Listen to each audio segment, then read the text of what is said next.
What is going on, everyone, and welcome back. Today we have a story so wild, you're just not going to believe it's real. We're talking radioactive shrimp, a United States senator, and yes, the actual monster from the movie Alien. Let's get right into it. Yeah, you heard that. That is a real, direct quote from a sitting U.S. Senator, John Kennedy. In a Senate hearing, he basically warned that shrimp could turn you into a chest-bursting monster. Or, just give you an extra ear. Totally normal side effects. And nope, this wasn't some comedy sketch. This was on Capitol Hill. He even had a poster of the alien as a visual aid. I mean, you just can't make this stuff up. Okay, before we try to figure out what on earth is going on here, do me a favor, smash that like button and subscribe so you never miss out on the madness. All right, let's get into it. So, why was there a sci-fi horror show happening in the middle of a Senate hearing? Well, believe it or not, it all started with a very real product recall. So this didn't just come out of nowhere. Walmart actually did recall its Great Value brand shrimp in 13 different states. And the reason? Potential contamination with something called cesium-137, which, is a radioactive isotope from nuclear reactions. The theory was it might have gotten contaminated during shipping. Which brings us back to the senator. He took this real but pretty contained recall and just cranked the drama up to 1,000. So what was he actually trying to say, besides warning us about growing extra body parts?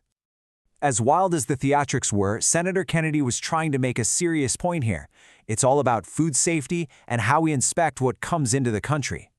Here's the core of his argument. He pointed out that the U.S. inspects only about 1 to 2% of all the seafood that gets imported. Now compare that to the United Kingdom, they inspect 50%. That's a massive, massive difference. And to really hammer his point home, he claimed that even China has tougher inspection rules than the U.S. for seafood. Now that is a pretty sharp accusation to level at America's own food safety agencies. But that's not the whole story. Because, as you might guess, the government agency that's actually in charge of all this had let's say, a very different story to tell.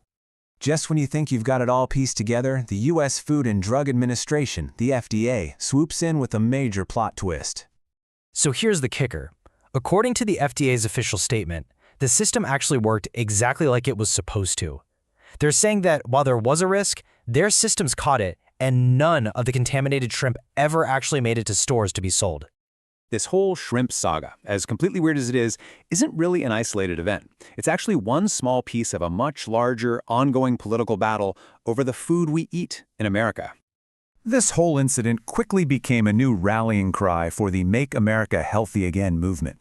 It's a movement that pushes for stricter controls on imported and processed foods, while at the same time promoting things like raw, unpasteurized milk.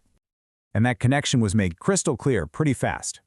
A farm pointed out the irony of everyone freaking out about radioactive shrimp while raw milk sales are so restricted. Well, Congresswoman Marjorie Taylor Greene saw that, amplified it, and tied it directly into a bigger fight against big pharma and processed foods.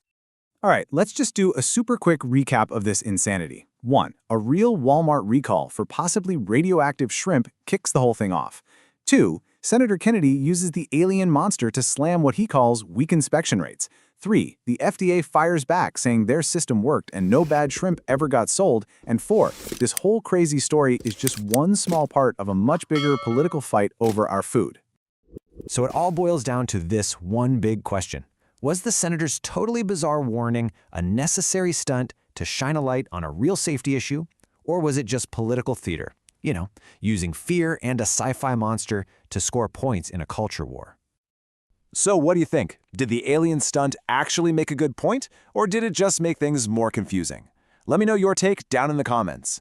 And hey, don't forget to subscribe for more explainers just like this one. Thanks for watching.